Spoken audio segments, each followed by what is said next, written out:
गुरुदेव के चरणों में हम सभी की ओर से त्रिवार नमोस्तु नमोस्तु नमोस्तु। गुरुदेव, मन में बार बार ये चिंता और भविष्य की फिक्र सताती है, इससे मुक्त होकर वर्तमान में कैसे जिया जाए?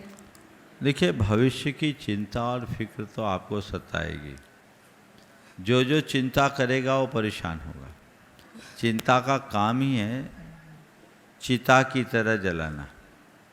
चिता तो मरने के बाद जलाती है, चिता मरने के बाद जलाती है, चिंता जीते जी जलाती है।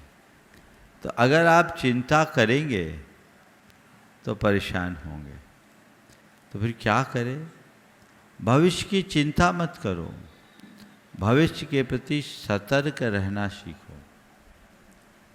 अपने भविष्य के प्रति सतर्क और सावधान रहना समझदारी है, और भविष्य की चिंता करना पागलपन।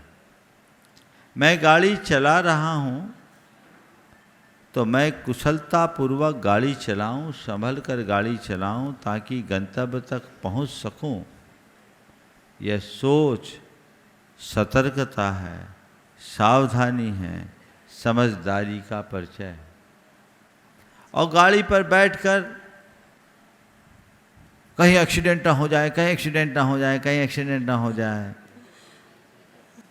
इस प्रकार की शंका करना चिंता है, पागलपन है, ना समझे। समझिए? तो गाड़ी चलेगी, अपने आप चलेगी। सवाल फिर इससे बचे कैसे? दो सूत्र देता हूं जो आपको चिंता से मुक्त करेगी। सबसे पहले आप देखिए कि आपके अंदर चिंता आती है तो किमात्मक आती है? मुझे कुछ हो न जाए, मेरा कुछ बिगड़ न जाए, यही दो बात है ना? जी महाराज जी।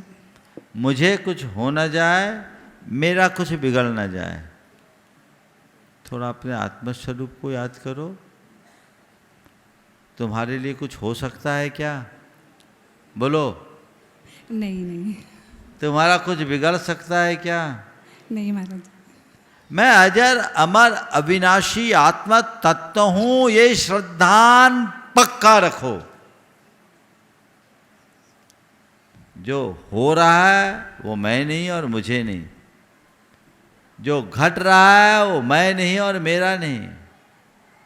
एक संयोग है, बन रहा है, बदल रहा है। अच्छा है तो वो मेरा नहीं, बुरा है तो वह मेरा नहीं, शुभ है तो वह मेरा नहीं, अशुभ है तो वह मेरा नहीं।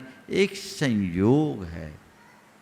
जब आत्म तत्व पर पक्का श्रद्धान जम जाएगा तो फिर मन में किसी भी प्रकार का द्वंद्व, विकल्प या चिंता हावी नहीं होगी। समझ गए?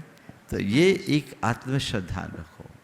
और दूसरा, जो होता है अच्छे के लिए होता है, और जो होना होता है वही होता है। जो होता है सही होता है, और जो होना होता है वही होता है। इस सूत्र को, यद्यपि ये सत्यांश है, इन्हें मानकर स्वीकार करके चलिए तो आपके चित्त में चिंता हावी नहीं हो पाएगी। नमोस्तु महाराज जी, नमोस्तु।